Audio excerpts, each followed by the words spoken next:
Hey guys, it's Jess here with Supreme Speed Racing. I'm talking with Mr. Kevin Atwell. How are you, Kevin? All right. Well, I'm happy to hear that. How's it been going this season? Terrible. No, it has not. You've won 3 races. And I ain't finished in the top 5 in the last 4 weeks. Okay, but you said you had a little issue with the car. 4 weeks. I feel like 4 weeks is enough. I feel like you said you had done a little work on it. You're going to get first again tonight. I paid my dues. It's time to do something missing. Exactly. Hey, tell me a little bit about what happened. Well, obviously you guys didn't race last week because of the rain out, but the week before that. The week before that, I got wrecked. Yep. Got in a wreck with the 8 cars, spun out my heating to the missing. And did it do a lot of damage to the car? The steering rack and The steering rack. Can you maybe give me a little bit? rack and pinion steering. Rack and pinions. Okay, see, now I heard that. I never heard it called just a steering rack. But you got that fixed, had it here last week, and unfortunately you guys got rained out. What do you think? Are they going to run you guys back to back? Are y'all running 2 races? Or 6th and last. So is that a good or a bad thing, you think? Most times it'd be a good thing, but depends on the car misses a lot. Would that give you guys enough races in between that if you needed to adjust something, you'd have enough time? It would. Okay, and let me ask you, because there is a couple people who think that their cars, their Pro Minis, do better when y'all race first. Does your car, does it have a preference? Yeah, the last is better. Really? And y'all hardly ever race toward the end of the night. So maybe 6th and last. You're going to win twice tonight. What are you talking about? Lord. And Kevin, who all you got here with you tonight? My mom, my wife, 2 daughters, nephews, great nephews. Yeah, Gunner and what's the other ones? Briar, yeah. They're they're about the same age as my boys, I believe. Yeah, they're wild. And Kevin, let me ask you, where are you from? And how old are you, if you don't mind disclosing? 51. Old enough to know better, but still a little too young. Yeah. And how long have you been racing? 29 years. What? That's almost as long as I've been alive. That's a while. So you've got a lot of experience. How many different classes have you run in? Just one. You've been in Pro Mini the whole time. Which, has the name changed? Yeah, it's been Mini A, Mini Stock, Pro Mini, different things. Different things, okay. Well, I was going to say, which class do you like the best? But obviously it's going to be the Pro Mini. Which class do you like watching the best up here? Right now, the Vantage is probably doing better than most. Oh, yeah.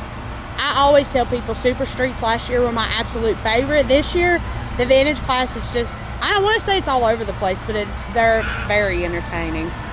And Samantha's over here aggravating Alice. So what got you into racing, Kevin? Me and my brother was go-kart racing, decided to go buy some cars. How old were you then?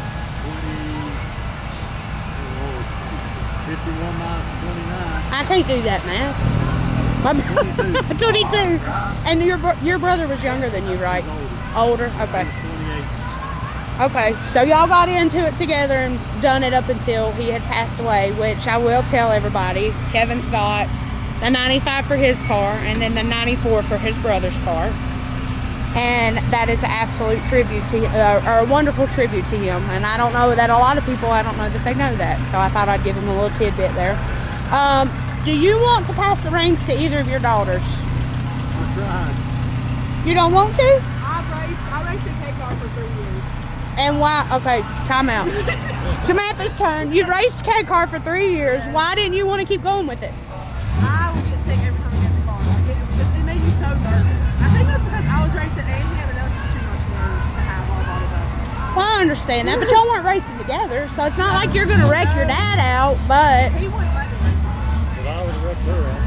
I tell Matt all the time, I was like, can I drive? Because he's got the 24 car, and he's like, no, you'll just wreck everybody out. And I said, if you give me a car fast like yours, the only person I'm aiming to wreck out's you, buddy. But, and then what about your younger daughter? Is she interested in it, or? She's talked about it, but I was willing to. Well, a lot of the guys have talked about how they want to pass it down to the next generation, and we've got a few younger kids here, but not as many as what used to be.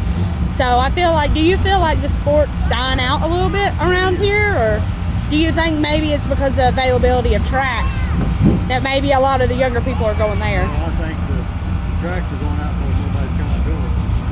It's not really the other way around. Well, I mean, it is dreary, but that's a little not promising. So, Kevin, what kind of marriage advice would you give to another race car driver? Tell her priorities before you get married. Tell her racing comes first. Don't like it, don't marry her. Were you and Christy married when you started racing or after? And did you tell her that? Well, the priorities is racing, hunting, fishing, utility, and her. Work before her too? Had that money to go racing, hunting, fishing. You still go hunting and fishing too? Well, she must be a good one if you've kept her around that long. And then what about just overall race car advice?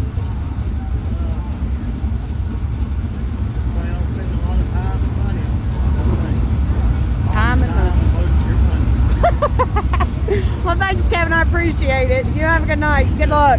Hey, 2 times tonight. I'll settle for one.